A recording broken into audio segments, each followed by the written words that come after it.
Assalamualaikum warahmatullahi wabarakatuh.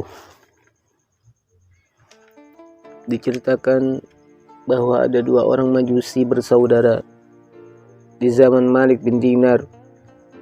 Kedua orang itu menyembah api. Seorang berumur 73 tahun dan yang lain berumur 35 tahun.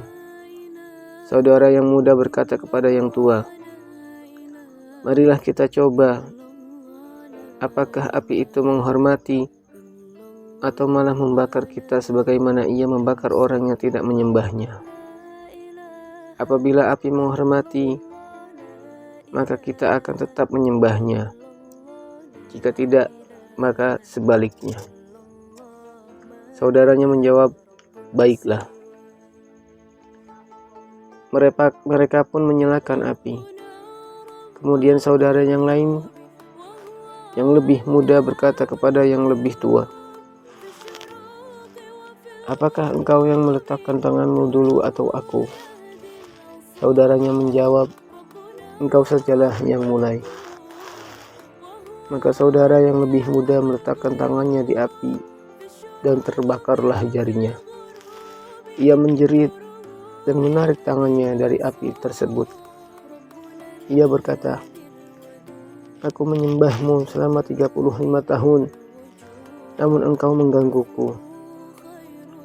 Kemudian ia berkata, "Wahai saudara, marilah kita menyembah satu Tuhan yang andai kata kita berdosa dan meninggalkan perintahnya 500 tahun, niscaya dia tetap akan memaafkan kita dengan ketaatan sesaat dan istighfar sekali saja."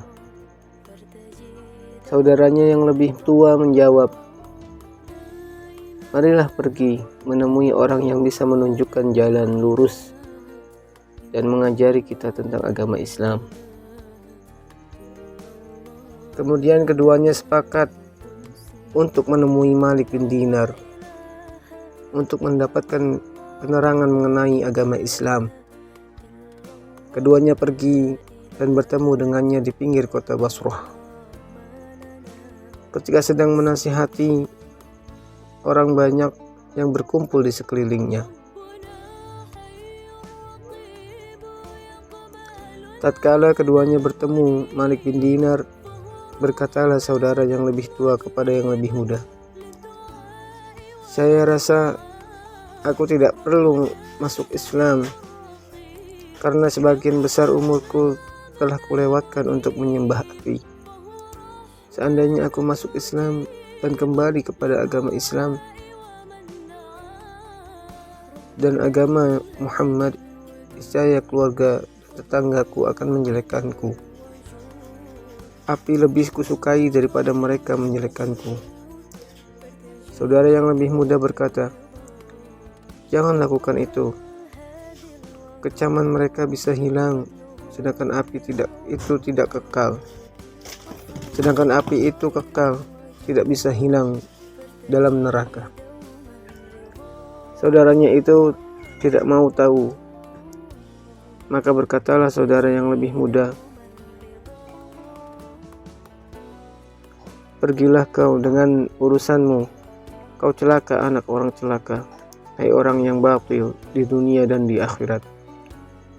Kemudian pergilah saudara yang lebih tua dan tidak masuk Islam. Saudara yang lebih muda datang bersama anak-anaknya dan istrinya. Mereka masuk di antara manusia di majlis dan duduk hingga Malik bin Dinar selesai berbicara dan memberikan nasihat. Kemudian pemuda itu bangkit dan menceritakan kisahnya, mohon supaya diterangkan tentang agama Islam. Malik pun menerangkan kepadanya tentang agama Islam secara keseluruhan. Orang-orang pada menangis karena gembira dan pemuda itu ingin pulang. Berkatalah Malik kepadanya, "Duduklah hingga kukumpulkan sedikit uang dari teman-temanku untukmu." Pemuda itu menjawab, "Aku tidak ingin menjual agama dengan dunia." Pergilah pemuda itu masuk ke suatu desa dan mendapati di situ sebuah rumah yang baik. Ia tinggal di situ. Esokan harinya, sang istri berkata kepadanya, "Pergilah ke pasar, carilah pekerjaan, dan belilah dengan upahmu sesuatu yang bisa kita makan." Kemudian ia pergi ke pasar. Ternyata tidak seorang pun yang menggunakan tenaganya. Pemuda itu berkata dalam hatinya, "Aku akan bekerja di masjid karena Allah Subhanahu wa Ta'ala." Ia pun masuk masjid, terasing dari jamaah, sholat di situ hingga malam, kemudian pulang ke rumah dengan tangan hampa. Bertanya sang istri, "Tidakkah engkau mendapat sesuatu hari ini?" Pemuda itu menjawab, "Wahai istriku, hari ini aku bekerja untuk raja, namun ia tidak memberikan sesuatu kepadaku. Barangkali ia akan memberiku besok." Mereka pun tidur di malam itu dalam keadaan lapar. Keesokan hari ia pergi ke pasar, namun tidak mendapatkan pekerjaan. Pergilah ia ke masjid dan bersembahyang di situ hingga malam. Kemudian pulang dengan tangan hampa. Istrinya berkata lagi, "Tidakkah engkau mendapat sesuatu hari ini?" Pemuda itu menjawab, "Kemarin aku telah bekerja untuk raja. Aku berharap besok Jumat ia memberiku sesuatu." Mereka pun tidur di malam itu dalam keadaan lapar. Keesokan harinya, yaitu hari Jumat, pergilah pemuda itu ke pasar, namun tidak mendapatkan pekerjaan. Pergilah ia ke masjid, lalu sholat 2 rakaat dan mengangkat tangannya ke langit seraya berkata, "Tuhanku, junjunganku, dan pemimpinku, Engkau telah memuliakanku dengan masuknya ke dalam Islam, memahkotai aku dengan mahkota Islam, dan memberi petunjuk kepadaku dengan petunjuk Islam. Dengan kehormatan hari mulia yang diberkati dan besar nilainya di sisimu, yaitu hari Jumat, aku mohon kepadamu agar menyingkirkan dari hatiku pemikiran mengenai nafkah anak-anakku, dan memberi rezeki kepadaku dari jalan yang tidak terduga. Karena demi Allah, sesungguhnya aku malu terhadap istri dan anak-anakku, dan mengkhawatirkannya berubahnya keadaan mereka yang baru masuk Islam." Kemudian pemuda itu mengerjakan sholat 2 rakaat. Tatkala tiba waktu siang, pemuda itu sholat Jumat, sedang anak-anaknya dalam keadaan sangat lapar. Seorang laki-laki datang ke rumah pemuda itu dan mengetuk pintu. Keluarlah istrinya. Ternyata pendatang itu seorang pemuda yang berwajah tampan dan membawa piring yang ditutupi satu sapu tangan. Orang itu berkata, "Ambillah piring ini dan katakanlah kepada suamimu, ini adalah upah pekerjaannya dalam 2 hari. Ia bekerja dengan baik, kami tambah upahnya khusus pada hari ini, yaitu hari Jumat. Karena amal yang dalam hari ini dianggap banyak oleh Raja yang Maha Perkasa."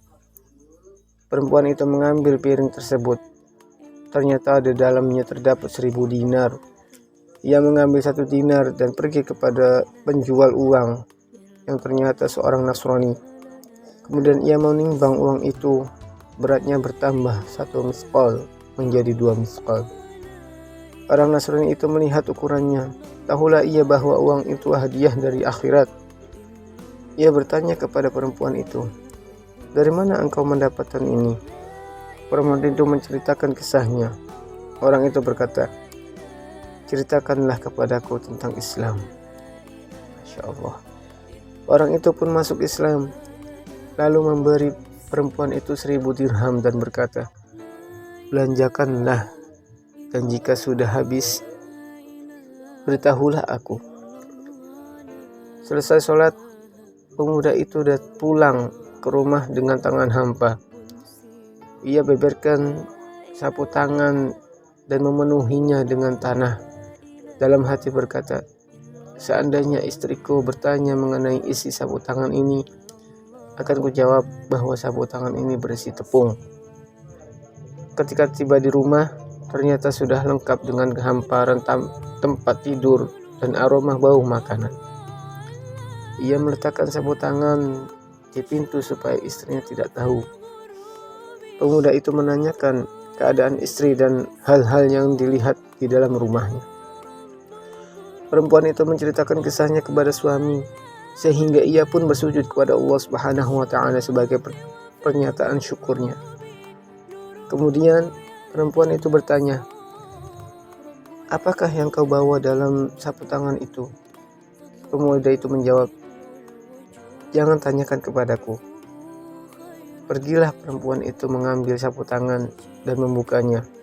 Ternyata tanah yang berada dalam sapu tangan itu telah berubah menjadi tepung dengan izin Allah Subhanahu wa Ta'ala.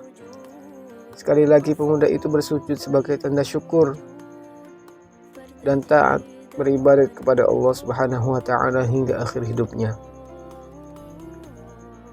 Al-Faqih rahimahullahu ta'ala berkata, "Angkatlah tanganmu ke langit dan katakanlah dengan berkah kehormatan hari Jumat, ampunilah dosa-dosa kami dan lenyapkanlah kesusahan kami."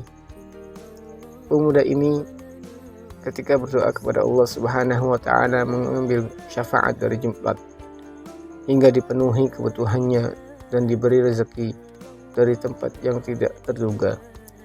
Maka demikian pula kita apabila berdoa pada hari Jumat, semoga Allah Subhanahu wa Ta'ala memenuhi kebutuhan kita. Sesungguhnya Dia Maha Pengasih lagi Maha Penyayang, dan Tuhan yang sangat Maha Pemurah. Wallahu a'lam bishawab. Wassalamualaikum warahmatullahi wabarakatuh.